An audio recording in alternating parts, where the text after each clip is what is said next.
नमस्कार, आप सभी का स्वागत है आज की क्लास में।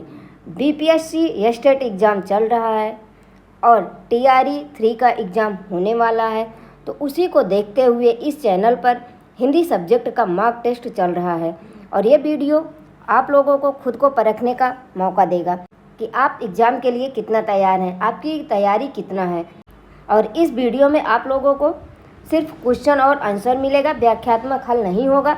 अगर आप लोगों को देखना है व्याख्यात्मक हल तो इसी चैनल पर जाकर प्लेलिस्ट में आप लोग देख सकते हैं। आप लोग वीडियो को पूरा देखा करिए। देखते हैं वीडियो को लोग पूरा नहीं देख। अगर आप लोग 10 मिनट का वीडियो नहीं देख सकते हैं तो कैसे तैयारी करेंगे आप लोग। तो प्लीज़ आप लोग वीडियो को पूरा देखिए।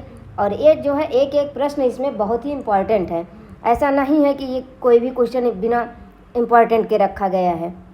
तो कृपया आप लोग वीडियो को लाइक करिए और कमेंट करिए और पूरा देखिए। तो चलिए आज का टेस्ट स्टार्ट करते हैं। आज का पहला प्रश्न है, निम्न ग्रंथों को रचना काल के आरोही क्रम में व्यवस्थित कीजिए।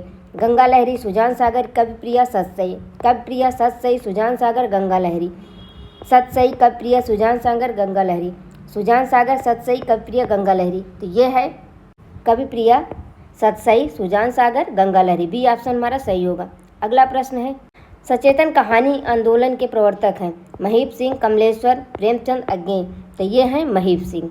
सचेतन कहानी के आंदोलन के प्रवर्तक हैं महीप सिंह। अगला प्रश्न है, निम्नलिखित में कौन दलित साहित्य का चर्चित लेखक है? निराला, कुंवर बेचैन, ओम प्रकाश वाल्मीकि, नगेंद्र। तो ये हैं ओम प्रकाश वाल्मीकि जी।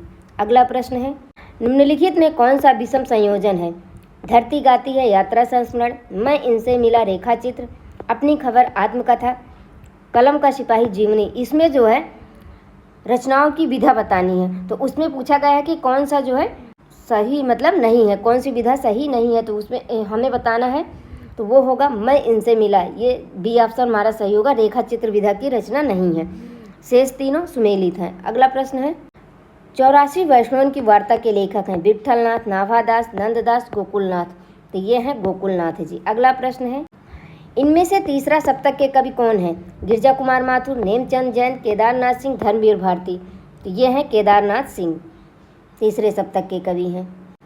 प्रबंध काव्य के कितने भेद हैं? 2, 3, 4, 5। तो प्रबंध काव्य के 2 भेद हैं। हे प्रभु आनंद दाता, ज्ञान हमको दीजिए, पंक्ति किस छंद में है? हरि गीतिका, मालिनी, गीतिका, वसंत तिलका। तो ये है मालिनी छंद में। अस्थायी भाव को जगाने वाला कारक कौन है? अनुभव, संचारी भाव, रस, विभाव। तो ये है विभाव। उस काल मारे क्रोध के तन कांपने, उनका लगा मानो हवा के जोर से सोता हुआ सागर जगा। पंक्ति में कौन सा रस है? भयानक, वीर, रौद्र, विभत्स। तो इसमें जो है रौद्र रस है। अगला प्रश्न है, ध्वनि संप्रदाय के प्रवर्तक हैं आनंदवर्धन, अभिनवगुप्त, मम्मट, विश्वनाथ। तो ये हैं आनंदवर्धन जी। पीपर, पात, सरिस, मंडोला में कौन सा अलंकार है? रूपक, उपमा, उत्प्रेक्षा। इनमें से कोई नहीं। तो ये है उपमा अलंकार। बी ऑप्शन हमारा सही होगा। निम्नलिखित में कौन सा मात्रिक छंद है? चौपाई। ये रोला है, गेला लिख उठा है, रोला, हरगीतिका, उपर्युक्त सभी। तो ये जो है उपर्युक्त सभी है। चौपाई, रोला, हरगीतिका, ये तीनों जो है मात्रिक छंद हैं। अगला प्रश्न है, अवधेश के बालक चारि सदा तुलसी मन मंदिर में बिहरे में कौन सा अलंकार है? उपमा, उत्प्रेक्षा, प्रतीप। ये प्रतीप है, रूपक। तो इसमें से कौन सा अलंकार है? तो इसमें जो है रूपक अलंकार है। डी ऑप्शन हमारा सही होगा। अगला प्रश्न है, निम्नलिखित में कौन सी बोली पूर्वी हिंदी की नहीं है? कौरवी, अवधी, बघेली, छत्तीसगढ़ी। तो ये जो है कौरवी जो है पूर्वी हिंदी की बोली नहीं है। ब्रज भाषा कहाँ बोली जाती है? मथुरा, आगरा, अलीगढ़, उपर्युक्त सभी। तो ये जो है डी ऑप्शन होगा। सभी जगह जो है ब्रज भाषा बोली जाती है।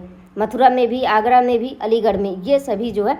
और मथुरा जो है ब्रज भाषा का केंद्र तो माना ही जाता है। चलिए अगला प्रश्न, निम्नलिखित में तत्सम शब्द कौन सा है? डंडा, अंधेरा, औषधि, चैत। इसमें से तत्सम शब्द बताना है। तो तत्सम शब्द है औषधि। सी ऑप्शन हमारा सही होगा। निम्नलिखित में कौन सा कथन असत्य है? सार्थक वर्ण समूह को वाक्य कहते हैं। वर्ण ध्वनि के लिखित चिन्ह हैं। वर्णमाला में स्वर व्यंजन वर्ण हैं। तत्सम शब्द संस्कृत से आए हैं। तो ये जो है ए ऑप्शन हमारा सही होगा। सार्थक वर्ण समूह को वाक्य नहीं कहते हैं। निम्नलिखित में कौन रूढ़ शब्द नहीं है? नाक, पेट, लाल। इनमें से कोई नहीं। तो ये जो है इनमें से कोई नहीं, क्योंकि तीनों जो है रूढ़ शब्द हैं। अगला और इसमें पूछा गया है नहीं है। और आप लोग पेपर में टाइम में प्रश्न जरूर पढ़िएगा हैं और नहीं है, क्योंकि इसमें जो है बहुत कन्फ्यूजन होती है। में जो है और नहीं है में कन्फ्यूज होकर आते हुए प्रश्नों को भी गलत कर जाते हैं। तो चलिए अगला प्रश्न देखते हैं। निम्नलिखित में तद्भव तत्सम शब्दों का कौन सा विषम संयोजन है? खीर, क्षीर, चोंच, चंचु, डंडा, दंडा, पिया, प्रिय। तो ये जो है डंडा, दंडा, ये जो है सी ऑप्शन हमारा विषम संयोजन है। बाकी तीनों जो है सही सुमेलित हैं। अगला प्रश्न है, मुरलीधर शब्द निम्नलिखित में क्या है? रूढ़, योग रूढ़, यौगिक, इनमें से कोई नहीं। तो मुरलीधर जो है योग रूढ़ शब्द है। बी ऑप्शन हमारा सही होगा। निम्नलिखित में देशज शब्द कौन है? भोंदू, कमीना, आराम, गरीब। तो ये जो है भोंदू, भोंदू जो है देशज शब्द है। महापुरुष में कौन सा समास है? तत्पुरुष, कर्मधारय, बहुव्रीहि, द्विगु। तो महापुरुष में कर्मधारय समास है। कारतूस किस भाषा का शब्द है? हिंदी, अरबी, फ्रेंच, अंग्रेजी। तो कारतूस जो है फ्रेंच भाषा का शब्द है। निम्नलिखित में अंग्रेजी का कौन सा शब्द है? अपील, अंग्रेजी, कूपन, रिक्शा। तो ये अपील जो है अंग्रेजी भाषा का शब्द है। निम्नलिखित में हिंदी का कौन सा शब्द नहीं है? लीची, कालीन, बहादुर, इनमें से कोई नहीं। तो ये जो है इनमें से कोई नहीं, क्योंकि सभी जो है हिंदी भाषा के शब्द हैं और इसमें पूछा गया है कि नहीं है, तो ये सभी हिंदी भाषा के शब्द हैं। अगला प्रश्न है, पवन का संधि विच्छेद होगा? पधन वन, पोधन अन, पधन अन, पौधन अन। तो पवन का संधि विच्छेद होगा पोधन अन। बी ऑप्शन हमारा इसमें सही होगा। अगला प्रश्न है, यद्यप में कौन सी स्वर संधि है? अयाद, गुण, वृद्धि, यण। तो यद्यप में जो है यण संधि है। डी ऑप्शन हमारा सही होगा। अगला प्रश्न है, आकर्षण का विलोम क्या है? प्रतिकर्षक, घृणा, विकर्षक, संकर्षण। तो ये विकर्षक है। वसंत किस लिंग का शब्द है? स्त्रीलिंग, पुल्लिंग, उभयलिंग, इनमें से कोई नहीं। तो बसंत जो है पुल्लिंग शब्द है। पुल्लिंग स्त्रीलिंग युग्म में कौन सा विषम संयोजन है? लेखक, कवयित्री, ठाकुर, ठकुराइन, हाथी, हथिनी, प्रियतम, प्रियतमा। तो इसमें से जो है ए ऑप्शन हमारा विषम संयोजन है। शेष तीनों जो है सही सम संयोजन है, मतलब सही है, सुमेलित है। अगला प्रश्न है, आपका बहुवचन क्या है? हम, वे, आप लोग, उन्होंने। तो आप लोग होगा। आपका बहुवचन आप लोग। पैरों से लेकर सिर तक के लिए उपयुक्त शब्द है? नखशिख, अपादमस्तक, अजान बाहु, इनमें से कोई नहीं। तो ये है आपादमस्तक। बी ऑप्शन हमारा सही होगा। अगला प्रश्न है, निम्नलिखित में दिवस का पर्यायवाची कौन नहीं है? दिन, वासर, दिवा, मध्याह्न।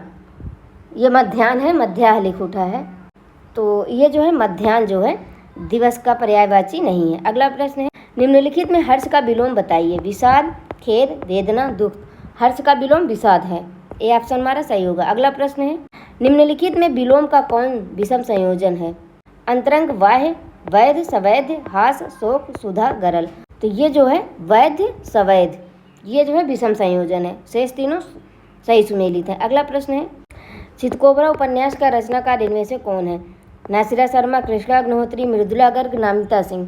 तो ये हैं मृदुला गर्ग। चितकोबरा उपन्यास की लेखिका हैं मृदुला गर्ग जी। अगला प्रश्न है, 70 चूहे खाए बिल्ली हज को चली। कहावत का अर्थ है कपटी स्वभाव का होना, बुढ़ापे में पूजा पाठ करना, कथनी करने में भेद होना, जीवन भर बुरा काम, अंत में अच्छा बनने का ढोंग। तो यही इसका जो है डी ऑप्शन सही होगा। जीवन भर बुरा काम और अंत में जो है अच्छा बनने का ढोंग करना। अगला प्रश्न है, गेहूं के साथ घुन भी पिसना मुहावरे का अर्थ है? ये घुन है, पुन लिख उठा है। साथ साथ कष्ट उठाना, परिवार का विपत्ति में पड़ना, दोषी के साथ निर्दोष को भी दंड भोगना, बड़ों के साथ छोटों को भी कष्ट उठाना। तो ये सी ऑप्शन हमारा सही होगा, दोषी के साथ निर्दोष को भी दंड भोगना। अगला प्रश्न है, कौन शब्द अशुद्ध है? अहल्या, अंत्याक्षरी, उपर्युक्त, उन्नतशील। तो इसमें जो है हमको जो है बताना है कि कौन सा शब्द जो है अशुद्ध है। तो ये जो है अहल्या, ए ऑप्शन हमारा गलत है। रंगमंच पर पर्दे के पीछे का स्थान क्या कहलाता है? पृष्ठ मंच, नेपथ्य, दर्शक दीर्घा, कलाकार दीर्घा। तो ये जो है पर्दे के पीछे की भूमि को नेपथ्य कहा जाता है। अगला प्रश्न है, निम्नलिखित में से कौन सा शुद्ध वाक्य है? मैंने 1 वर्ष तक उनकी प्रतीक्षा देखी, मैं उससे बातें कर लूँगा, मैं आपका दर्शन करने आया हूँ, ऐसी एकाध बात और देखने में आती है। तो इसमें जो है डी ऑप्शन हमारा सही होगा। ऐसी एक आध बात और देखने में आती है। सप्तऋषि में कौन सा समास है? कर्मधारय द्विगु, तत्पुरुष, अव्ययी भाव। तो इसमें जो है सप्तऋषि में द्विगु समास है। निश्चल में कौन सी संधि है? विसर्ग, यण, गुण, दीर्घ। तो निश्चल में जो है विसर्ग संधि है। अगला प्रश्न है, निम्नलिखित में कौन सा शब्द अशुद्ध है? विख्यात, विधि, औद्योगिक, सृष्टा। तो ये जो है सी ऑप्शन हमारा सही होगा। औद्योगिक जो है गलत लिखा गया है। अगला प्रश्न है, निम्नलिखित में कौन सा शब्द शुद्ध है?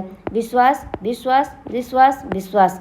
तो ये डी ऑप्शन हमारा सही होगा। विश्वास ये शुद्ध शब्द है। अगला प्रश्न है, प्रिय महोदय आपका पत्र मिला। वाक्य में महोदय के बाद कौन सा विराम चिन्ह लगेगा? अल्प विराम, अर्ध विराम, विस्मयादिबोधक चिन्ह, प्रश्नवाचक चिन्ह। तो इसमें जो है अल्प विराम लगेगा। उद्योगपति में कौन सा समास है? द्वंद्व, बहुब्रीहि, तत्पुरुष, कर्मधारय। तो इसमें जो है तत्पुरुष समास होगा। निम्नलिखित में किसमें कर्मधारय समास है? माता पिता, नीलांबर, पंचतंत्र, विद्यालय। तो नीलांबर में जो है कर्मधारय समास है। आज की क्लास समाप्त होती है यहीं पर। मिलते हैं अगली क्लास में, तब तक के लिए नमस्कार।